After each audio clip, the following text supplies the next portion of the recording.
And for today's video, so andito na naman po tayo sa isa sa pinaka binibisitang lugar din dito sa may Tanawan, Batangas. Ito po ang Biwok Bañadero mga panggas. For today's video, ngayon lang ulit tayo nakadalaw dito ulit, no? So medyo yung mga ano nila palibot dito. So kung makikita nyo yan, ayan yung mahaba doon. So magbula doon sa highway doon sa likod natin. So malayo-layo pa tong lalakarin mo doon mga pangga papasok. So naglakad na lang tayo kasi huwag na tricycle ka dyan sa labasan papunta dito sa looban. So medyo mahal din. So kaya naman sa lakarin. And then para makapag-vlog na din tayo. So ayan yan, oh. Pagpunta ko dito is ito, hindi pa siya ganun ka kasi mainit. So ngayon maulan na. So maganda na ulit yung mga ano niya. Kung ano niya naman, tos maganda dito yung mga lugar nila pangga. And then by the way, so hindi kayo maboboring while maglakad-lakad kahit mag-isa ka lang dyan, no? Kasi alam nyo na pag nag-edad na, gusto ko na lang yung tahimik na buhay. Oo, gusto ko na kasi parang mostly kasi trabaho na lang, bahay, trabaho, bahay.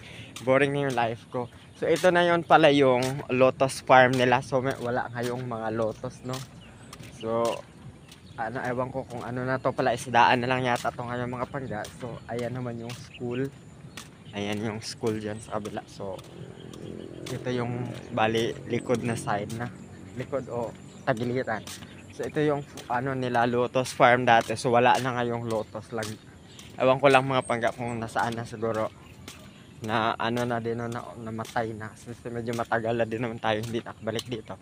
So makikita nyo yung palibot natin. Yeah, so di ba nakaka-relax pag ganun. So medyo buti na lang pagpunta ko dito mga pangga is ano na siya. Tapos na yung ulan. Kasi from Biwok sa Balidbirin sa Barangay Boko. So divert na tayo. Divert ba yung tawag? Hindi ko alam, bahala na kayo.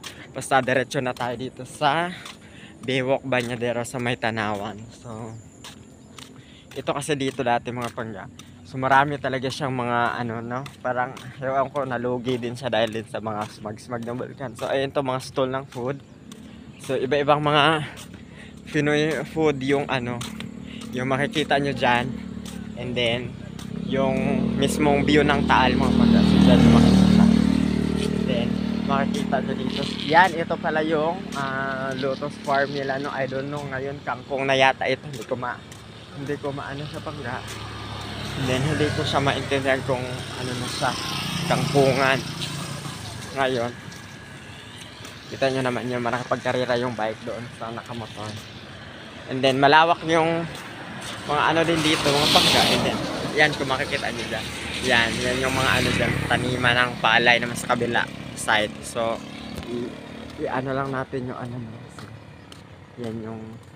yan yung kabilang side mga pangga. So sa right side hindi, sa left side natin ito, pag going tayo sa Biwok, no. So ito yung left side. So ayan yung palayan. Tapos kita nyo yung may mga baka doon. So ayan yan. And then dito naman sa right side natin, ito yung mga madamong bahagi na to. Madamo kasi mga puno na sa mapuno kasi na ngayon. Maganda na kasi yung panahon, kasi medyo dinalaw na ng ulan, no. Mostly ulan na talaga this season, no, kasi habagat season na din. So kaya maulan na siya. So maganda na tubo ng mga halaman dito mga pangga. And nakakalungkot lang din dito, marami din ditong mga stall or marami din mga hanap buhay dito na talagang nawala na talaga, no. Kasi kung makikita nyo yan, ayan yung mga food stall nila. So close na yan sa pangga. So madami yan sa ilan din yan. So diba mostly pagka pumasok ka din from entrance, marami na talaga sila doon. Ano din, ito mga stall food nila is wala na yan. Tapos dito sa kabila mas marami. So ewan kung ano nang ganap dito sa mismong pinakaloob noong Biwok. Kasi tingnan nyo lang, no, sayang talaga yung ano nila, effort. Kasi ito yata is mostly mga nirerentahan din yan, yung like gustong magtinda ng mga street foods, like yung mga, diba, makikita nyo yung mga inihaw, ganon. So pwede din siya sa mga dessert or like depende yan sa choice ng mga bibenta. So ngayon ito yung lotus farm. So dyan ako bumaba dati, wala na siya, ano na siya, mga damo, mostly damo or palay yata yung iba. Hindi ko lang alam. So ayan, medyo malapit na tayo dito. So ilang ano na lang, malapit na tayo doon sa pupuntahan natin sa Biwoks. So, tingin-tingin tayo kung mga ano yung makain natin, no? Kasi gusto ko gumala kasi gusto ko din may makain tayo dito. So ngayon, kasi dito may mga baka to dati, kabayo. So ngayon wala na siya. Ano na siya, puro na damo. So kung kailan yumabong yung mga damo dito pang guys, wala na yung mga ano. So makikita nyo na. So ito yung mga water lily. And then diretso lang tayo sa Biwok doon kasi wala naman ang na doon. So yung mga estudyante daw natatawa, hewan ko kang napinagtawanan nila. I think hindi naman siguro ako nagtawanan, duda yan. So ayan yung dito lang siya pagka ano dito. So ay makikita niyo yung paligid dyan, no? Mga green, ayan diba? So punta doon. So ayan yung mga doon naman na side sa may anuhan natin doon sa may Patanawan din dito, and then sa may Silangan. Pakanlura naman is yung Patagaytay na doon mga panggas. Tagaytay doon sa may ano. So makikita nyo lang kung ano yung pwede natin dito makita o makain dito sa Biwok ngayon. Kasi medyo tahimik na siya ngayon talaga. Since gusto naman natin ng tahimik na lugar. So dito na tayo pupunta. Wala talaga siya kasi ano. Kasi dito pag gabi mga ganap dito. So meron din sila dito ano. Parang live band, may mga palabas sila dito. I don't know kung meron pa din yun ngayon. So abangan natin kasi medyo gabi na din naman dito sa I think pag gabi na kasi hindi naman sa total gabi pa kasi makikita nyo pa naman diba. So maano siya, papunta na siya sa paggabi. So mag-ikot lang tayo dito kung ano yung makikita natin mga pagkain. Baka meron tayo makita dito mga ihaw-ihaw o diba? Kasi baka meron pa. Ito na yung maganda ano. So yun yung mga ito, magmula doon diba? Ang haba din ang nilakad natin. So mostly mga around 7 minutes din. So yung mga ano din sila tourist information. So pwede din ito mga turista o diba? Makikita nyo yung mga pangga. So ayan yun dyan, may mga live band dyan. Pagka gusto nyo kumain, mag-dine-in kayo dyan. So mag-relax, mag-inom-inom. So ayan, pwede dyan. Kasi may live band naman sila every ano. So every now and then, meron pa din dito mga food stall pala. So dito na side, dami. Pizza. And then I don't know kung dito na side. So doon kasi wala na siya doon. So dito na lang. So medyo maano ngayon ang ito na pala yung maraming stall dito. Oh. So ayan yung mga stall dyan pag gusto nyo kumain. And then ito yung lawa. Medyo ano siya ngayon, no? Medyo madumi ngayon yung lawa. So medyo parang malalim na, parang tinambakan na siya mga pangga. So ayan yung lawa ng to. Kung makikita nyo doon. Ito yung bulkan. Tapos ito yung mga tawag na floating cottage. Hindi man niya cottage yata, no? Kasi hindi man siya ano. So basta yan yung pwede kayong sumakay dyan, kumain, mag-ihaw tilapia. And then dito sa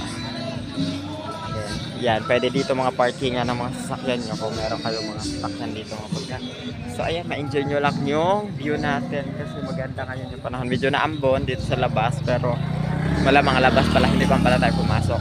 So mamaya, tingnan nyo yung paglubog ng araw. So hindi na siya masyadong maano kasi alam nyo yun, maano yung panahon, makulimlim ba.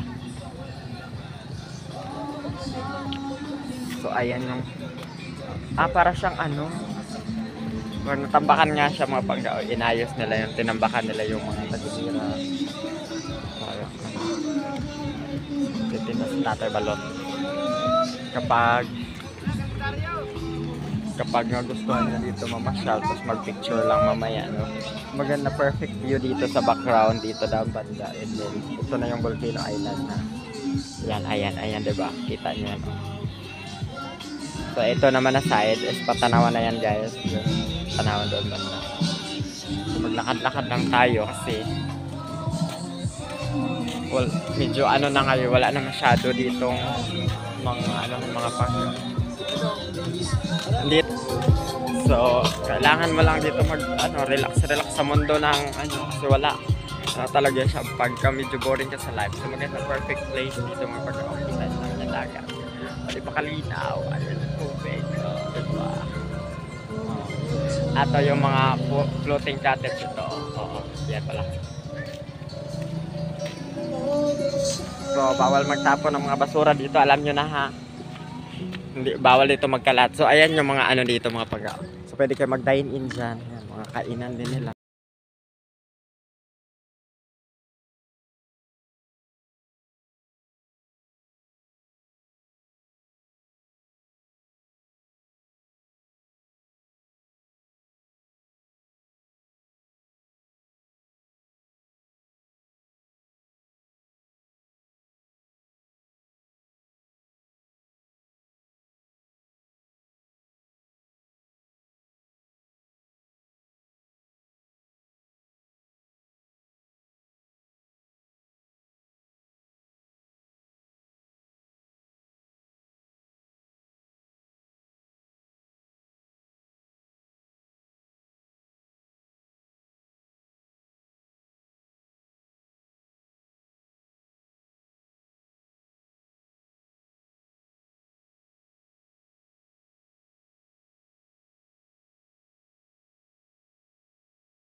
Maraming salamat po sa inyong panonood.